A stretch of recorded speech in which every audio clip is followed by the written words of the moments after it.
Hi friends, അസ്സലാമു അലൈക്കും. Welcome to gender plus. ഇപ്പോൾ ഞാൻ ഇന്ന് വന്നിട്ടുള്ളത് കുട്ടികളുടെ NIC സ്റ്റോറി അതുപോലെ തന്നെ നമ്മുടെ ഡെലിവറി സ്റ്റോറിയും കൂടി ഒന്ന് പറയാനാണ് കേട്ടോ. അപ്പോൾ ആദ്യമായിട്ടാണ് നമ്മുടെ ചാനൽ കാണുന്നത് എന്നുണ്ടെങ്കിൽ സബ്സ്ക്രൈബ് ചെയ്ത് സപ്പോർട്ടാക്കാൻ മറക്കരുത്. ഇതിൻ്റെ ബാക്കി ഭാഗങ്ങളൊക്കെ നിങ്ങൾക്ക് കാണണം എന്നുണ്ടെങ്കിൽ താഴെ ഞാൻ ലിങ്ക് കൊടുക്കുക, ഡിസ്ക്രിപ്ഷൻ ബോക്സിൽ ലിങ്ക് കൊടുക്കാം കേട്ടോ. അപ്പോൾ എല്ലാവരും പോയിക്കാണ്ടൊന്ന് കാണാം. നിങ്ങൾക്ക് വീഡിയോ ഒക്കെ ഇഷ്ടമാകുകയാണെന്നുണ്ടെങ്കിൽ ചാനലൊന്ന് ഷെയർ ചെയ്തിക്കാണ്ട് സപ്പോർട്ടാക്കാനും മറക്കരുത് കേട്ടോ. അപ്പോൾ നമുക്ക് വീഡിയോയിലോട്ട് കിടക്കാം. അങ്ങനെ മാർച്ച് 30, അതായത് റമളാന് 8-നാണ് എൻ്റെ സിസേറിയൻ കഴിയുന്നത്. അതിനുശേഷം ഞാൻ ഒബ്സർവേഷനിൽ കുറച്ച് നേരം കടന്നിട്ടുണ്ടായിരുന്നു കേട്ടോ. ഒബ്സർവേഷൻ്റെ സമയത്ത് എൻ്റെ ഡെലിവറി കഴിഞ്ഞതിന് ശേഷം ഡെലിവറി കഴിഞ്ഞവർക്കൊക്കെ ഇതുപോലെ കുട്ടികളെ കൊടുക്കുന്നുണ്ട് പാല് കൊടുക്കാൻ. അപ്പം എൻ്റെ അടുത്ത് 3 കുട്ടികളുണ്ടായിട്ട് ഒരാളെ പോലും എൻ്റെ അടുത്ത് കൊടുന്നു തന്നില്ല കേട്ടോ. അപ്പോൾ ഞാൻ വിചാരിച്ചു അതെന്താ എനിക്ക് മാത്രം കുട്ടികളെ കൊണ്ടുവന്ന് തരാത്തതെന്ന് വിചാരിച്ചു. അപ്പോൾ ഞാൻ എടുത്തത്തെ ഒരു നേഴ്സിനോട് ചോദിച്ചു. അപ്പോൾ നേഴ്സ് പറഞ്ഞു നിൻ്റെ 3 കുട്ടികളും ICUലാണ് എന്ന് പറഞ്ഞു. അപ്പോൾ എന്നോട് ആദ്യത്തെ ഡോക്ടർ പറഞ്ഞ കാര്യമാണ് കുട്ടികൾ അപ്പം തന്നെ NICയിൽ ഇടും എന്ന് പറഞ്ഞിട്ടുണ്ടായിരുന്നു. പക്ഷെ ഞാൻ ഇത്രയും പെട്ടെന്ന് ഇടുമെന്ന് ഞാൻ വിചാരിച്ചിട്ടില്ല കേട്ടോ. ഇപ്പോൾ കുട്ടികളുടെ കാര്യം എങ്ങനെയാണെന്ന് വെച്ചാൽ അവരെ ഒരു 3 പേർക്കും 3 ട്രേ ആയിക്കാണ്ടേനും കടത്തിയിട്ടുണ്ടായിരുന്നത്. 3 ട്രേയിൽ ഒരു പ്ലാസ്റ്റിക്കിൻ്റെ കവറ് 3 പേര് പൊതിഞ്ഞിട്ടുണ്ടായിരുന്നു കേട്ടോ. ചെറിയ മാസം തികയാത്ത കുട്ടികളായതുകൊണ്ട് തന്നെ അവർക്ക് അണുബാധകളൊന്നും വരാതെ നമ്മൾ നല്ലോണം കെയർ ചെയ്യണം, സൂക്ഷിക്കണം. അപ്പം അതുകൊണ്ട് വേറെ ആൾക്കാരെ ഒന്നും തൊടാനൊന്നും പറ്റൂലേനു കേട്ടോ ആ സമയത്ത്. അപ്പോൾ ഇതുപോലെ ട്രെയിൽ വെച്ചിട്ടാണ് ലിഫ്റ്റിലാണ് അവരെ 3 പേരും NICക്ക് കൊണ്ടുവരുന്നത്. അപ്പോൾ ഫൈസൂന് ചെറിയൊരു പ്രശ്നം ഉണ്ടായിരുന്നു. അവന് ബ്രീത്ത് എടുക്കാൻ കുറച്ച് ബുദ്ധിമുട്ടുണ്ടായിരുന്നു കേട്ടോ. അപ്പോൾ അവന് എന്ന് പറയുന്നത് വെന്റിലേറ്ററിൽ കുറച്ച് നേരം ഓനെ വെന്റിലേറ്ററിൽ ഇട്ടിട്ടുണ്ടായിരുന്നു. മറ്റവർക്ക് ഉണ്ടാക്കും വേറെ പ്രശ്നമില്ലായിരുന്നു. അതെന്താ വെച്ചാൽ ഫൈസൂന് ഉണ്ടാവാൻ കാരണം മോനാണ് ഈ ഒരു ഞാൻ കഴിഞ്ഞ വീഡിയോയിൽ പറഞ്ഞതുപോലെ ബ്ലഡ് ഫ്ലോ കുറഞ്ഞിട്ടുണ്ടായിരുന്നത് അവനായിരുന്നു കേട്ടോ. അപ്പോൾ അതുകൊണ്ടാണ് ഓന് ബ്രീത്ത് എടുക്കാൻ കുറച്ച് ബുദ്ധിമുട്ടുണ്ടായിരുന്നത്. പിന്നെ അതൊരു കുറച്ച് നേരം കഴിഞ്ഞപ്പോൾ തന്നെ അത് മാറി. അപ്പോൾ ഓന് ഫുൾ ടൈം ഈ ഓക്സിജൻ്റെ മാസ്ക് ഇങ്ങനെ വെച്ചുകൊണ്ടേ നിൽക്കണം കേട്ടോ. കുഞ്ഞു കുട്ടികളായതുകൊണ്ട് നമ്മളത് കൈ എടുത്താൽ അത് അങ്ങോട്ട് പോരും, ആ മാസ്ക് ഓൻ്റെ മുഖത്തു നിന്ന് പോരും. അപ്പം മാക്സിമം നമ്മൾ കൂടുതൽ പ്രഷർ കൊടുക്കാതെ ഇങ്ങനെ കൈ ഇങ്ങനെ വെച്ചുകൊണ്ട് നിൽക്കണം കേട്ടോ. ഈ ഒരു മാസ്കുമേ ഫുൾ ടൈം ഒരു കൈ കഴിയുന്ന സമയത്ത് ഒരു കൈ കഴിയുന്ന സമയത്ത് മറ്റേ കൈ വെച്ചുകാണ്ട് വേണം ഇത് ബാലൻസ് ചെയ്യാൻ. അത്യാവശ്യം നല്ല ബുദ്ധിമുട്ടായിരുന്നു കേട്ടോ ആ ഒരു ടൈമിൽ. ഫുൾ ടൈമും നമുക്ക് എവിടേക്കും പോകാൻ പറ്റൂല, ഈ ഒരു മാസ്ക് പിടിച്ചുകൊണ്ട് തന്നെ നിൽക്കണം. സമയത്ത് എന്ന് പറയുന്നത് മറ്റുള്ള 2 ഇരുത്തും താത്തിയും അമ്മായിയേനും നിന്നിട്ടുണ്ടായിരുന്നത്. ഫൈസൂൻ്റെ അടുത്ത് ഇമ്മയേനു കേട്ടോ. എൻ്റെ അടുത്ത് പറയുന്നത് ഇമ്മമ്മ, അതായത് ഇമ്മാൻ്റെ അമ്മേനിട്ടുണ്ടായിരുന്നത്. ഞാൻ കുട്ടികളെ വെയിറ്റിൻ്റെ കാര്യങ്ങളൊക്കെ ഒന്ന് പറഞ്ഞു തരാം. ഇതാണ് അവരുടെ ഡിസ്ചാർജ് കാർഡ് കേട്ടോ. അതിൽ ആദ്യത്തെ ആൾ മുഹമ്മദ് റെയ്നു ആണ്. റെയ്നുവിൻ്റെ വെയിറ്റ് എന്ന് പറയുന്നത് 1 കിലോനും 610 ഗ്രാമേനു കേട്ടോ അവനുണ്ടായിരുന്നത്. പിന്നെ ഫൈസു ഓന് 1 കിലോനും 760 ഗ്രാം ഉണ്ടായിരുന്നു. പിന്നെ അല്ലാതെ ആയിഷു 1 കിലോന് 660 ഗ്രാമേനിട്ട് അവളുണ്ടായിരുന്നത്. അപ്പം നോർമലി ചില കുട്ടികൾക്ക് ഇപ്പോൾ വെയിറ്റ് ഇല്ലാതെ കുട്ടികൾ ജനിക്കുന്നവരുണ്ട്, ഇല്ല എന്ന് ഞാൻ പറയുന്നില്ല. പക്ഷേ ഇവരുടെ സിറ്റുവേഷൻ പറയുമ്പോൾ ഒന്നാമത്തെ ട്രിപ്ലെറ്റ്സ് ആയതുകൊണ്ട് അവർക്ക് വളർച്ച പിന്നിലോട്ടാണ്. എല്ലാ കാര്യവും വളർച്ച അവർ ബാക്ക് കാണട്ടോ. അതുപോലെ തന്നെ മാസം തികയാത്ത കുട്ടികളാണ്. അതുകൊണ്ട് അവരുടെ സ്കിന്നൊന്നും ക്ലിയർ ആയിട്ട് ഉണ്ടായിട്ടില്ലേനു. സ്കിന്നെന്ന് പറയുന്നത് ഇങ്ങനെ ചുളിഞ്ഞ സ്കിന്നായിരുന്നു കേട്ടോ. ഇപ്പോൾ പ്രൊമേച്ചസ് ബേബീസിൻ്റെ കുറിച്ച് നിങ്ങൾക്ക് അറിയണമെന്നുണ്ടെങ്കിൽ ഞാനൊരു വീഡിയോ ചെയ്തിട്ടുണ്ടായിരുന്നു കേട്ടോ. അത് കണ്ടു നോക്കിയാൽ മതി. അല്ലാന്നുണ്ടെങ്കിൽ ഇപ്പോൾ അധികം എല്ലാവർക്കും അറിയാം പ്രൊമേച്ചസ് ബേബീസ് എന്ന് പറയുന്നത് എങ്ങനെയാണെന്നൊക്കെ. ഞാൻ 34ാമത്തെ ആഴ്ചയിലാണ് പ്രസവിക്കുന്നത് കേട്ടോ. എൻ്റെ സിസേറിയൻ എന്ന് പറയുന്നത് 34 ആഴ്ചയും 2 ദിവസം കഴിഞ്ഞാരെയാണ് എൻ്റെ സിസേറിയൻ നടക്കുന്നത്. അപ്പോൾ മാസം കഴിഞ്ഞിട്ടില്ല, 8ക്ക് ജസ്റ്റ് ഒന്ന് കടന്നിട്ടുള്ളൂ. 8ാം മാസത്തേക്ക് ജസ്റ്റ് ഒന്ന് കടന്നതിന് ശേഷമാണ് എൻ്റെ സിസേറിയൻ നടക്കുന്നത്. അതുകൊണ്ടാണ് കുട്ടികൾക്ക് ഇത്ര വെയിറ്റും അതുപോലെ തന്നെ ഇങ്ങനത്തെ കുറച്ച് ഫൈസൂന് ഞാൻ പറഞ്ഞല്ലോ ബ്രീത്തിന് പ്രശ്നമൊക്കെ ഉണ്ടായിരുന്നത്. അപ്പോൾ അതുകൊണ്ടാണ് ഇങ്ങനെയൊക്കെ പ്രശ്നങ്ങളൊക്കെ ഉണ്ടായിരുന്നത്. പിന്നെ അത് കഴിഞ്ഞതിന് ശേഷം എന്നെ ICUക്ക് മാറ്റിയപ്പോൾ ഇതുപോലെ തന്നെ എൻ്റെ അടുത്ത് ഇമ്മമ്മേനും നിന്നിട്ടുണ്ടായിരുന്നത്. അത് വെച്ച് കുറച്ച് ഒബ്സർവേഷൻ കൂടി വേണം. കാരണം വെച്ചാൽ ഡോക്ടർ പറഞ്ഞതാണ് ഓവർ ബ്ലീഡിങ് ഉണ്ടാവാൻ കാരണമാകും എന്ന്. അപ്പം മാക്സിമം നല്ല സ്ട്രെസ് ഒന്നും കൊടുക്കാതെ റെസ്റ്റ് എടുക്കണം എന്നാണ് ഡോക്ടർ പറഞ്ഞിട്ടുണ്ടായിരുന്നത്. അതുപോലെ റെസ്റ്റ് എടുക്കാനുള്ള ഒരു അവസ്ഥ അല്ലായിരുന്നു കേട്ടോ എൻ്റെത്. കുട്ടികളെ അടുത്തേക്ക് 2 മണിക്കൂർ പോകുമ്പോൾ ഫീഡ് ചെയ്യണം.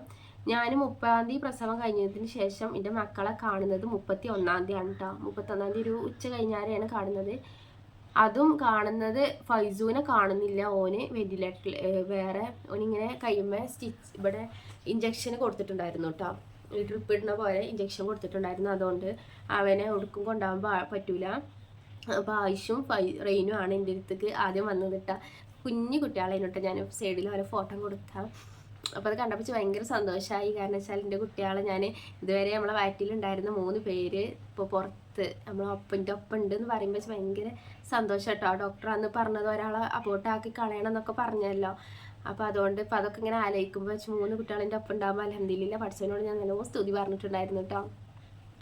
അങ്ങനെ 31-ാം തീയതിയാണ് ഞാൻ കുട്ടികളെ കാണുന്നത്. അപ്പോൾ കുട്ടികൾക്ക് പാല് കൊടുക്കണമല്ലോ. പാല് കൊടുക്കുമ്പോൾ നമുക്ക് അവർക്ക് മാസം തികയാത്തത് കൊണ്ട് തന്നെ വലിച്ചു കുടിക്കാനുള്ള ശേഷി ഇല്ലായിരുന്നു. അപ്പോൾ നമ്മൾ പീഞ്ഞിക്കാണ്ടാണ് കൊടുത്തിട്ടുണ്ടായിരുന്നത്. പിന്നെ അതുപോലെ തന്നെ പീഞ്ഞ് കൊടുക്കാനും ഇല്ലേനു, പാലില്ല, തീരെ ഇല്ലേനു. 1-ാമത്തെ മാസം തികയാത്ത പ്രസവം അതുപോലെ സിസേറിയൻ ആയതുകൊണ്ട് പാല് വളരെ കമ്മിയായിരുന്നു. അപ്പോൾ അതുകൊണ്ട് അവർക്ക് കുറച്ച് ദിവസത്തിന് ഒരു 5 ദിവസമൊക്കെ ഒരു ബാങ്കിൽ നിന്ന് മിൽക്ക് ബാങ്ക് പറഞ്ഞൊരു ബാങ്ക് ഉണ്ട് കോഴിക്കോട് മെഡിക്കൽ കോളേജിൽ. അവിടുന്നാണ് കുട്ടികൾക്ക് പാല് കൊടുത്തിട്ടുണ്ടായിരുന്നത് കേട്ടോ. വെറും 10 ml ആണ് കിട്ടിയിട്ടുള്ളത്. അതാണ് കുട്ടികൾക്ക് 2 മണിക്കൂർ കൊടുക്കും. 2 മണിക്കൂർ കൂടുമ്പോൾ ഇങ്ങനെ ഈ 10 ml പാലാണ് കൊടുത്തിട്ടുണ്ടായിരുന്നത്. അതും ആയിഷുവിനും റൈനുവിനും പാലട എന്നൊരു പാത്രം ഉണ്ടായിരുന്ന സൈഡിൽ പിക്ക് കൊടുക്കുക. ഇങ്ങനത്തെ ഒരു പാത്രത്തിൽ വെച്ചിട്ടാണ് അവർക്ക് 2 പേർക്കും കൊടുത്തിട്ടുണ്ടായിരുന്നത്. ഫൈസൂന് ഈ ഒരു പൈപ്പ് ഇട്ടിട്ടുണ്ടായിരുന്നു. അതുകൊണ്ട് ഓന് ഒരു സ്ട്രിഞ്ച് വെച്ച് കണ്ടിട്ട് കൊടുത്തിട്ടുണ്ടായിരുന്നത്. ഈ സ്ട്രിഞ്ചിൽ പതുക്കെ അമർത്തിക്കാണ്ട് നമ്മൾ കൊടുക്കുക. കൂടുതലായാൽ കുട്ടികൾക്ക് തരിപ്പ് പോകാൻ സാധ്യത ഉണ്ട്. അപ്പോൾ ഒരു വെന്റിലേറ്ററിൽ കിടക്കുന്ന സമയത്തൊക്കെ കുറച്ച് കഴിഞ്ഞു ഈ പാല് കൊടുത്തിട്ടുണ്ടായിരുന്നു കേട്ടോ.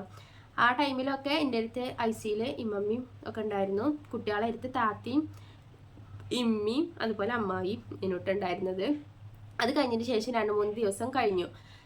ആ സമയത്തൊക്കെ ഇതുപോലെ അതിൻ്റെ പ്രസവം കഴിഞ്ഞതിന് ശേഷം എൻ്റെ അമ്മാക്കും എനിക്കും ഉറക്കം തന്നെ ഇല്ലേനു കേട്ടോ. തുള്ളി ഉറങ്ങാന്ന് പറഞ്ഞാൽ ഒരു 10 മിനിറ്റ് വരും ഞങ്ങൾക്ക് ഉറങ്ങാനുള്ള ഒരു സിറ്റുവേഷൻ ഇല്ലേനു. കാരണം ഒന്നാമത്തെ കാരണം കുട്ടികളെ അടുത്ത് 3 പേരും ICയിൽ ആരെ കടന്നു അവർക്കൊന്നും ഉറക്കില്ലേനു കേട്ടോ. അപ്പോൾ ഈ കുട്ടികളൊന്ന് കരയുമ്പോൾ അവരെ എടുക്കണം. അതുപോലെ തന്നെ അവർക്ക് പിന്നെ തീരെ പകലും രാത്രി ഒന്നും ഉറക്കില്ലേനു. മക്കൾക്ക് രാത്രി തീരെ ഉറക്കില്ലേനു. അവർക്ക് പകലാണ് പിന്നെയും ഒരു ഉറങ്ങിയിട്ടുണ്ടായിരുന്നു കേട്ടോ. അപ്പോൾ അതുകൊണ്ട് തന്നെ ഇമ്മാക്കും ഒന്നും തീരെ ഉറങ്ങാൻ പറ്റിയിട്ടില്ല. അതുപോലെ എനിക്കെന്ന് പറയുന്നത് 2 മണിക്കൂർ സ്റ്റെപ്പല്ല മറ്റേ സ്റ്റെയർ കയറിക്കാണ്ട് പോകണം. ഞാൻ നടന്നാ പോയിട്ടുണ്ടായിരുന്നു കേട്ടോ.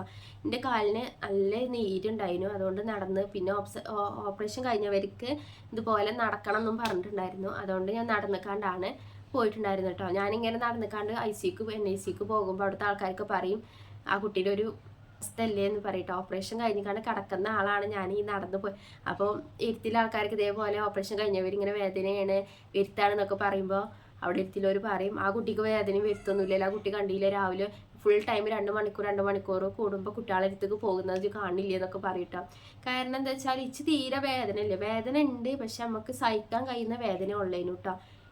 എനിക്കങ്ങനേനു. അത്ര പേര് കൂടുതൽ വേദന ഒന്നുമില്ലേനു. പഠിച്ചോ കാത്തതായിരിക്കാം. പഠിച്ചോ കാത്തതായിരിക്കാതല്ല, പഠിച്ചോ കാത്തതാണ് വെച്ചാൽ എൻ്റെ എരുത്തിലൊക്കെ ഒരു സ്റ്റിച്ചൊക്കെ വേദന പെരും വേദന വന്നിക്കാണ്ട് അവർ കരയുന്ന സിറ്റുവേഷൻ വരെ ഞാൻ കണ്ടിട്ടുണ്ട്. അത് നോക്കുമ്പോൾ എനിക്ക് തീരെ വേദന ഇല്ലാന്ന് തന്നെ പറയാം. വേദന നമുക്ക് സഹിക്കാൻ കഴിയുന്ന വേദന മാത്രമേ ഉണ്ടായിരുന്നുള്ളൂ കേട്ടോ. പിന്നെ എനിക്കുണ്ടായിരുന്ന പ്രശ്നം എന്ന് പറയുന്നത് കാലിന് ഭയങ്കര നീരേനു കേട്ടോ. കാലിൻ്റെ വണ്ണമൊക്കെ ഒന്ന് പറയാം ഇത്ര ആയിരുന്നു. ഇതുമല്ല അത്യാരും വലിപ്പുണ്ടായിരുന്നു, നല്ല വണ്ണം ഉണ്ടായിരുന്നു കേട്ടോ. എത്രക്കോ നല്ല വണ്ണം എന്ന് പറഞ്ഞാൽ എങ്ങനെ വെച്ച് പറഞ്ഞു തരുന്നതെന്ന് അറിയില്ല. അത്യാവശ്യം നല്ല വണ്ണം ഉണ്ടായിരുന്നു. അതുകൊണ്ട് തന്നെ കാല് ബാലൻസ് ചെയ്യാൻ കഴിയില്ലായിരുന്നു കേട്ടോ. കാലിന് ഭയങ്കര കനുണ്ടായതുകൊണ്ട് നമ്മൾ കട്ടിൽമ കിടക്കണം എന്നുണ്ടെങ്കിൽ കാല് കട്ടിൽമക്ക് പൊന്തണ്ടേ, അതെനിക്ക് സ്വന്തം പൊന്തൂലേനു. ഒരാളെടുത്ത് ബാലൻസ് ചെയ്യണം എന്നാലേ കാല് കട്ടിൽമക്ക് വെക്കാൻ കഴിയുള്ളേനു കേട്ടോ. അപ്പോൾ 2 ദിവസം കഴിഞ്ഞൊക്കെ ഇമ്മമ്മ നോക്കി. അത് കഴിഞ്ഞതിന് ശേഷം അമ്മക്ക് വെയ്യാതായപ്പോൾ അമ്മമാൻ്റെ വീട്ടിലേക്ക് പോയി. പിന്നെ അതിന് ശേഷം ഓപ്പറേഷൻ കഴിഞ്ഞതിന് 3-ാമത്തെ ദിവസം മുതൽ എൻ്റെ അടുത്ത് ആരുമില്ലേനു. എല്ലാ കാര്യങ്ങളും നോക്കിയിട്ടുണ്ട് ഞാനായിരുന്നു. അവിടെ എല്ലാ കാര്യത്തിനും പെണ്ണുങ്ങളാണ് കേട്ടോ ആവശ്യം. പ്രൈവറ്റിലാകുമ്പോൾ നമുക്ക് വേറെ പ്രൈവറ്റ് റൂം ഉണ്ടാകും. അതുകൊണ്ട് നമുക്ക് കുഴപ്പമുണ്ടാവില്ല. നമ്മൾ ഇപ്പാക്കോ അല്ലെങ്കിൽ ഹസ്ബൻഡിനോ ഒക്കെ നമ്മളെടുത്ത് വന്ന് നിൽക്കാം. പക്ഷെ അത് പറ്റൂല, വാടകയ്ക്കരല്ലോ. അപ്പോൾ അതുകൊണ്ട് തന്നെ ഫുള്ളും കുട്ടികളെ അടുത്തും പെണ്ണുങ്ങളെ തന്നെ പറ്റുള്ളൂ. എൻ്റെ അടുത്തും പെണ്ണുങ്ങളെ തന്നെ പറ്റുള്ളൂ കേട്ടോ. അങ്ങനെ എൻ്റെ പ്രസവം കഴിഞ്ഞ അന്ന് മുതൽ പിന്നെ അങ്ങോട്ട് ഉറക്കില്ലാത്ത രാത്രികളാണ് കേട്ടോ. എനിക്കാണെന്നുണ്ടെങ്കിലും ഐസിയിലും മക്കളെടുത്ത് നിൽക്കുന്നത് ആരാണെന്നുണ്ടെങ്കിലും അവർക്കൊന്നും ഉറക്കില്ലേനു, തീരെ ഉറക്കം കിട്ടിയിട്ടില്ലേനു കേട്ടോ.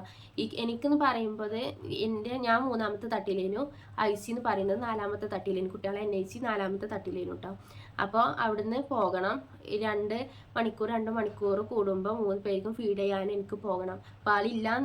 ഇല്ലാന്നുണ്ടെങ്കിലും ഓല് ഇങ്ങനെ പാല് വലിക്കാൻ തുടങ്ങണം. പാല് കുടിച്ചാനുള്ള ഒരു ശേഷി ഉണ്ടായാൽ നമുക്ക് ഡിസ്ചാർജ് ചെയ്ത് പോകാം. അപ്പോൾ അതുകൊണ്ട് ഒരു മാക്സിമം ഓൽക്ക് ഇങ്ങനെ വലിക്കാനുള്ളൊരു ചാൻസ് നമ്മൾ കൊടുക്കണം കേട്ടോ. അപ്പം അങ്ങനെ 2 മണിക്കൂർ ഞാൻ കുട്ടികൾക്ക് ഫീഡ് ചെയ്യാൻ ഇവിടുന്ന് പോകും. അങ്ങനെ 3 ദിവസം കഴിഞ്ഞതിന് ശേഷം എന്നെ ICന്ന് മാറ്റി റൂമിലേക്ക് ആക്കിയിട്ടാ. ഞാനവിടെ പ്രസവത്തിന് കടന്ന ആ ഒരു സെക്ഷനിൽ തന്നെയാണ് കടത്തിയിട്ടുണ്ടായിരുന്നത്. അപ്പോൾ അവിടെ എത്തിയപ്പോൾ തന്നെ ഇമ്മമാക്ക് തീരെ വയ്യാതായി. പ്രായമായതുകൊണ്ട് തന്നെ ഉറക്കം തീരെ ശരിയാവാത്തതുകൊണ്ട് ഇമ്മമാക്ക് വയ്യാതായിട്ടോ. പിന്നെ ഇമ്മമാനെ വീട്ടിലേക്ക് പറഞ്ഞയച്ചു. പിന്നെ പറഞ്ഞാൽ എനിക്കെന്ന് പറയുന്നത് അമ്മായിയാളൊന്നുമില്ല, അതായത് ഇപ്പാക്ക് ഏട്ടത്തി അഞ്ചത്തി അങ്ങനെ ആൾക്കാരൊന്നുമില്ല, വന്ന് നിൽക്കാനും ആൾക്കാർ വളരെ കുറവേനു ഞങ്ങൾക്ക്. പിന്നെ അത് കഴിഞ്ഞതിന് ശേഷം ഇന്ന റൂമിലേക്ക് മാറ്റിയതിന് ശേഷം എൻ്റെ എല്ലാ കാര്യങ്ങളും നോക്കിയിട്ടുണ്ടായിരുന്നത് അവിടെ ഇരുത്തത്തെ നമ്മൾ ഈ ഒരു ഇൻ്റെ പോലെ തന്നെ അഡ്മിറ്റഡ് ആയ വേറെ ചേച്ചിമാർ, അവരുടെ ഒപ്പം ഉണ്ടായിരുന്ന ചേച്ചിമാരെ എന്നിട്ട് നോക്കിയിരുന്നത്. എൻ്റെ കാൽമ നല്ല നീര്. അങ്ങനെ 3 ദിവസം കഴിഞ്ഞതിന് ശേഷം എന്നെ ICന്ന് മാറ്റി റൂമിലേക്ക് ആക്കിയിട്ടാ. ഞാനവിടെ പ്രസവത്തിന് കടന്ന ആ ഒരു സെക്ഷനിൽ തന്നെയാണ് കടത്തിയിട്ടുണ്ടായിരുന്നത്. അപ്പോൾ അവിടെ എത്തിയപ്പോൾ തന്നെ ഇമ്മമാക്ക് തീരെ വയ്യാതായി. പ്രായമായതുകൊണ്ട് തന്നെ ഉറക്കം തീരെ ശരിയാവാത്തതുകൊണ്ട് ഇമ്മമാക്ക് വയ്യാതായിട്ടോ. പിന്നെ ഇമ്മമാനെ വീട്ടിലേക്ക് പറഞ്ഞയച്ചു. പിന്നെ പറഞ്ഞാൽ എനിക്കെന്ന് പറയുന്നത് അമ്മായിയാളൊന്നുമില്ല, അതായത് ഇപ്പാക്ക് ഏട്ടത്തി അഞ്ചത്തി അങ്ങനെ ആൾക്കാരൊന്നുമില്ല, വന്ന് നിൽക്കാനും ആൾക്കാർ വളരെ കുറവേനു ഞങ്ങൾക്ക്. പിന്നെ അത് കഴിഞ്ഞതിന് ശേഷം ഇന്ന റൂമിലേക്ക് മാറ്റിയതിന് ശേഷം എൻ്റെ എല്ലാ കാര്യങ്ങളും നോക്കിയിട്ടുണ്ടായിരുന്നത് അവിടെ ഇരുത്തത്തെ നമ്മൾ ഈ ഒരു ഇൻ്റെ പോലെ തന്നെ അഡ്മിറ്റഡ് ആയ വേറെ ചേച്ചിമാർ, അവരുടെ ഒപ്പം ഉണ്ടായിരുന്ന ചേച്ചിമാരെ എന്നിട്ട് നോക്കിയിരുന്നത്. എൻ്റെ കാലുണ്ടായിരുന്നു, എനിക്ക് തന്നെ കാല് പൊന്തിക്കാൻ കഴിയില്ലേനു കേട്ടോ. അപ്പോൾ അതുകൊണ്ട് ഒന്ന് കാലിങ്ങനെ കട്ടിൽമൊക്കെ കയറ്റി വെക്കണം, കിടക്കണം എന്നുണ്ടെങ്കിൽ കട്ടിൽമൊക്കെ കയറ്റി വെക്കണം. അത് ഒരാൾ താഴെ നിന്ന് ബാലൻസ് ചെയ്താൽ മാത്രമേ കാല് പൊന്തുള്ളൂ, അല്ലാതെ എനിക്ക് സ്വന്തം അത് പൊന്തിക്കാൻ കഴിയൂല. പിന്നെ ഈ ഒരു സ്റ്റിച്ചിൻ്റെ പ്രശ്നങ്ങളും ഉണ്ടാവുമല്ലോ. അങ്ങനെ എൻ്റെ സ്റ്റിച്ച് എടുത്തു. 3ാമത്തെ ദിവസം സ്റ്റിച്ചിൻ്റെ സ്റ്റിക്കർ പറിച്ചതിന് ശേഷം ഡോക്ടറിനോട് പറഞ്ഞു, നീ നല്ലോണം പോയി ഒന്ന് കുളിക്കണം എന്ന് പറഞ്ഞു കേട്ടോ. പക്ഷെ കുളിക്കാൻ എൻ്റെ ഒപ്പം വേറെ ആരുമില്ല, നമുക്ക് കുടിച്ച് തരാനോ കുളിപ്പിച്ച് തരാനോ ഒന്നും ആരും ഇല്ലേനു. അപ്പോൾ ഞാനെന്ന് പറയുന്നത് ഹോസ്പിറ്റലിൽ ആരും ഇല്ലാത്ത സമയത്തിന് പോയി കുളിച്ചിട്ടുണ്ടായിരുന്നു കേട്ടോ. കാരണം വെച്ചാൽ എല്ലാവരും രാത്രി 2 മണിക്കൊക്കെ ഉറങ്ങിക്കാൻ ആ ഒരു ടൈമിലാണ് ഞാൻ പോയി കുളിച്ചിട്ടുണ്ടായിരുന്നത്. അതെന്താണെന്ന് വെച്ചാൽ ഒന്നാമത്തേത് കാരണം ഉറക്കം തീരെ ഇല്ല. 2 മണിക്കൂർ കുട്ടികളെ അടുത്തേക്ക് പോകണം. അതുകൊണ്ട് അവിടുന്ന് തിരിച്ചിവിടെ നടന്നെത്തുമ്പോൾ തന്നെ 2 മണിക്കൂർ ആയിട്ടുണ്ടാവും. പിന്നെ ഞാൻ അങ്ങോട്ട് പോകും. ആ ഒരു സിറ്റുവേഷൻ ആയിരുന്നു. 2ാമത്തെ കാരണം എന്ന് പറഞ്ഞാൽ കുളിപ്പിക്കാൻ വേറെ ആരും ഇല്ലാത്തതുകൊണ്ടും പിടിച്ച് താങ്ങാനൊന്നും ആരും ഇല്ലാത്തതുകൊണ്ട് ഞാൻ ഒറ്റയ്ക്കേനൊക്കെ ചെയ്തിട്ടുണ്ടായിരുന്നത്. അതുകൊണ്ട് തന്നെ നമ്മൾ കുളിമുറിയിലിരിക്കുന്ന സമയത്ത് വേറെ ആൾക്കാർ ഇതുപോലെ ഇങ്ങനെ ബാക്കിൽ വന്ന് നിൽക്കും. ഒരു 5 മണി മുതലുള്ള സമയമൊക്കെ ആണെന്നുണ്ടെങ്കിൽ കുറേ ആൾക്കാർ ഇങ്ങനെ ക്യൂ നിൽക്കേണ്ടി വരും. അപ്പം ഞാൻ എന്താ കാട്ടുക, 2 മണിയൊക്കെ ആകുമ്പോൾ തന്നെ എല്ലാവരും ഉറങ്ങുന്ന സമയത്ത് വേഗം പോയിക്കാണ് പതുക്കെ കുറച്ച് നേരം നിന്ന് കാണാൻ തന്നെ കുളിച്ചിട്ടുണ്ടായിരുന്നു കേട്ടോ. കുറേ നേരം വേണ്ടി വരും. കാരണം വെച്ചാൽ ഈ സ്റ്റിച്ചിട്ട് സെർവിക്സിന് സ്റ്റിച്ചിട്ട് അന്ന് മുതൽ ഞാൻ എൻ്റെ കാലിൻ്റെ മുട്ട് മടക്കിയിട്ടില്ല. ഫുള്ളും ബെഡ് റെസ്റ്റ് ആയതുകൊണ്ട് കാലിൻ്റെ മുട്ട് പറഞ്ഞ സാധനം മടക്കിയിട്ടില്ലേനു കേട്ടോ. അപ്പോൾ ഈ ഒരു പ്രസവം കഴിഞ്ഞതിന് ശേഷമാണ് ഞാൻ കാലിന് മുട്ട് ഇങ്ങനെ മടക്കാൻ നോക്കുന്നത്. പക്ഷേ ആ ഒരു ലോങ് ജേണി ആയതുകൊണ്ട് തന്നെ കാല് മടങ്ങുന്നില്ലേനു. മടങ്ങുമ്പോൾ ഭയങ്കര വേദന കേട്ടോ, മുട്ടിൻ്റെ അവിടെ ഭയങ്കര വേദന ഉണ്ടായിരുന്നു. പിന്നെ അതുപോലെ കാലുമത്തെ നീരും കൊണ്ട് എണീക്കാനോ നടക്കാനോ ഒക്കെ ഭയങ്കര ബുദ്ധിമുട്ടായിരുന്നു. അതുകൊണ്ട് ഞാൻ നിന്നിക്കാണ്ട് കുളിക്കാൻ കഴിയാത്തതുകൊണ്ട് അവിടെ ചെറിയൊരു സ്റ്റൂൾ ഉണ്ടാവും കേട്ടോ. ആ സ്റ്റൂളും ഇരുന്നിക്കാണ്ടാണ് കുളിക്കേണ്ടത്. സ്റ്റൂൾ എന്ന് പറയുന്നത് നമ്മൾ സാധാ വലിപ്പത്തിലെ സ്റ്റൂളല്ല, ഒരു ചെറിയ പലകൻ്റെ ആ ഒരു വലിപ്പം ഉണ്ടാവുള്ളൂ കേട്ടോ, ചെറിയ വലിപ്പേക്കരം. അപ്പം അങ്ങനെ ആ സ്റ്റൂളുമ്മക്ക് ഇരിക്കണം എന്നുണ്ടെങ്കിൽ ഇതുപോലെ നമ്മൾ കുമ്പിട്ട് കണ്ട് വേണം ഇരിക്കാൻ കേട്ടോ. അപ്പം ഈ കാലിച്ച് മടങ്ങൂല. എന്നിട്ട് ഞാനിവിടെ എരുത്തുണ്ടായത് പൈപ്പ് ഉണ്ടാവുമല്ലോ, പൈപ്പുമ്മേലും ചുമരുമേലും ബാലൻസ് ചെയ്ത് കണ്ടാണ് ഇരുന്നിട്ടുണ്ടായിരുന്നത്.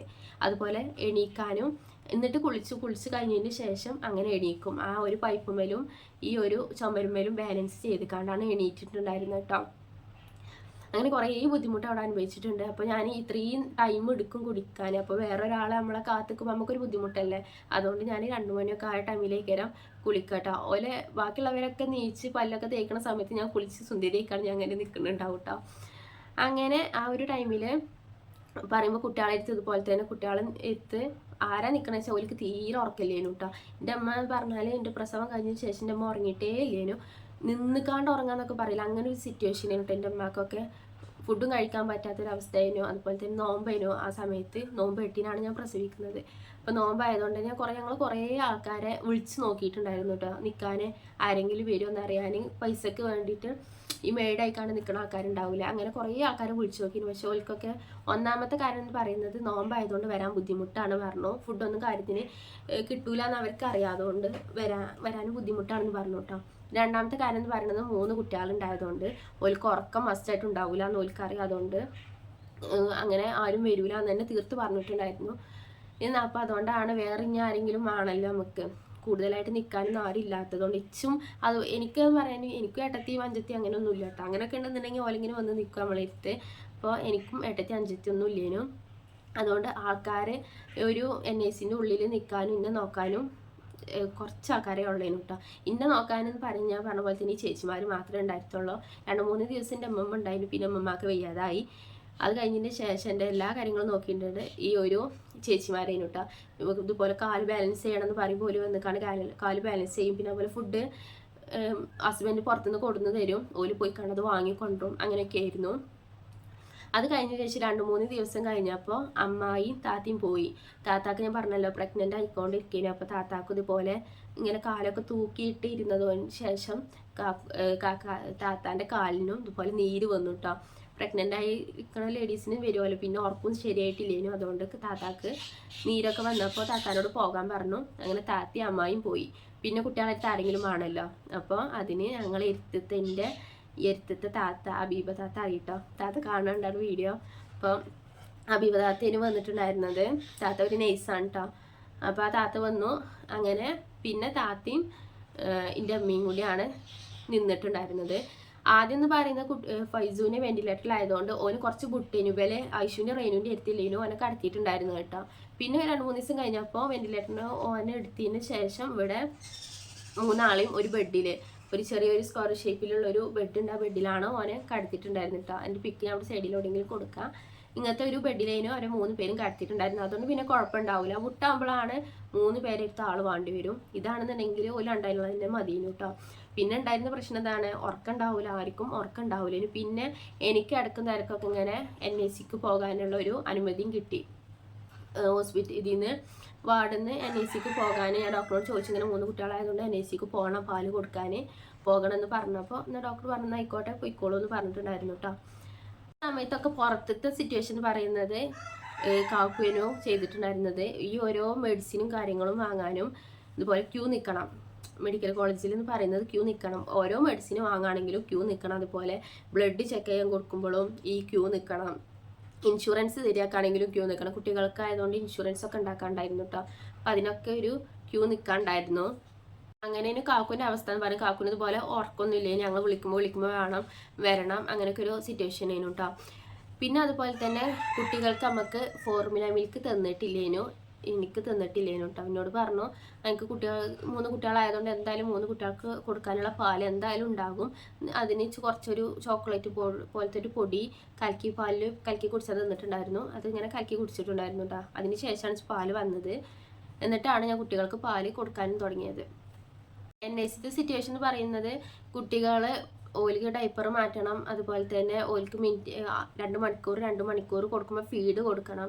ആ സമയത്തൊക്കെ തന്നെ ഓല് കരയും, 3 പേരും കരയുമ്പോൾ ഭയങ്കര ബുദ്ധിമുട്ടൊക്കെ കേട്ടോ. 3 പേരും കൂടി ഉണ്ടായതുകൊണ്ട് പിന്നെ അപ്പോഴൊക്കെ എടുക്കാൻ ഈ അബീബത്താത്തിയും ഇമ്മിയും മാത്രമേ ഉള്ളേനു കേട്ടോ. കുട്ടികൾ നോലൊളിക്കുമ്പോൾ എടുക്കാനുണ്ടായിരുന്നത് 2 പേരേ ഉള്ളല്ലോ. 3 കുട്ടികൾക്ക് 2 പേരേ ഉള്ളേനു. അപ്പോൾ ഭയങ്കര ബുദ്ധിമുട്ടായിരുന്നു. പിന്നെ ഒരു 5-ാമത്തെ ദിവസമായപ്പോൾ ഇവിടുന്ന് ഡിസ്ചാർജ് ചെയ്തു. റൂമിൽ നിന്ന് എന്നെ ഡിസ്ചാർജ് ചെയ്തു. കുട്ടികളെ ഡിസ്ചാർജ് ആക്കിയിട്ടില്ല. അപ്പോൾ ഡോക്ടർ പറഞ്ഞു അവിടെ വന്നിക്കാണ്ട് നിന്നോളൂ, കുഴപ്പമില്ല എന്ന് പറഞ്ഞു കേട്ടോ. അങ്ങനെ NICയിൽ പിന്നെ ഞാൻ സ്ഥിരമായിക്കാണ്ട് നിൽക്കാൻ തുടങ്ങി. അപ്പോഴും ഈ ഒരു സിറ്റുവേഷൻ തന്നെയാണ് കൂടുതലായിട്ട് ആർക്കും ഉറങ്ങാൻ പറ്റുന്നത്. നമ്മൾ കുട്ടികൾ ആ ഒരു NICയിൽ നിൽക്കുന്ന ആൾക്കാർ ആരും ഉറങ്ങാൻ പാടില്ല കേട്ടോ. അപ്പം പുറത്ത് പോയി കാണാൻ നമുക്ക് കിടന്നുറങ്ങണതിന് കുഴപ്പമില്ല. അപ്പോൾ അതിന് പകരം വേറെ ആരെങ്കിലും കുട്ടികളെ അടുത്ത് നിൽക്കണം. പക്ഷെ നമ്മളടുത്ത് വേറെ ആരും നിൽക്കാനില്ലാത്തത് കൊണ്ട് നമ്മൾ തന്നെയാണ് അവിടെ ഫുൾ ടൈം നിന്നിട്ടുണ്ടായിരുന്നത്. അതുകൊണ്ടാണ് ഇച്ചും ഇമ്മാക്കും അഭിഭാത്താക്കും ഒക്കെ എല്ലാവർക്കും ഉറക്കം പോയിട്ടുണ്ടായിരുന്നു കേട്ടോ. ഈ ഒരു കാരണം വെച്ചിട്ടേനു. നമുക്ക് മാറി നിൽക്കാൻ വേറെ ആരെങ്കിലും ഉണ്ടെന്നുണ്ടെങ്കിൽ കുറച്ച് നേരം ഒന്ന് നിങ്ങൾ നിൽക്കുന്ന ആ സമയത്ത് ഞാൻ പോയി കടന്നുറങ്ങാന്ന് പറഞ്ഞാൽ നമുക്കവിടെ പോയി കടന്നുറങ്ങിയേനു. പക്ഷെ ഇത് പറ്റാത്ത അവസ്ഥ ആയതുകൊണ്ട് ഭയങ്കര ബുദ്ധിമുട്ടുണ്ടായിരുന്നു കേട്ടോ. NIC സ്റ്റോറി എന്ന് പറയുന്നത് ഇതാണ്. കുറച്ച് അധികം ബുദ്ധിമുട്ടേനു കേട്ടോ. 7ാമത്തെ ദിവസമാണ് ഞങ്ങൾ അവിടുന്ന് ഡിസ്ചാർജ് ചെയ്ത് പോരുന്നത് NICയിൽ. അപ്പോൾ കുട്ടികൾക്ക് നമുക്ക് വലിക്കാൻ, അതായത് പാല് വലിച്ചാനുള്ള ഒരു ശേഷി കിട്ടിയാൽ നമുക്ക് അവിടുന്ന് പോരാം. അതുപോലെ തന്നെ പേരൻസിന്, അതായത് അമ്മക്ക് ഇങ്ങനെ ഫുള്ളും കുട്ടികളെ കാര്യങ്ങളൊക്കെ ക്ലിയറായി നോക്കാൻ കഴിയും എന്ന് ഉറപ്പുണ്ടെങ്കിൽ അവിടെ നമുക്ക് ഡിസ്ചാർജ് ചെയ്ത് തരുള്ളൂ കേട്ടോ. എനിക്ക് 7ാമത്തെ ദിവസം തന്നെ ഡിസ്ചാർജ് ചെയ്തിട്ടുണ്ടായിരുന്നു മക്കളെ.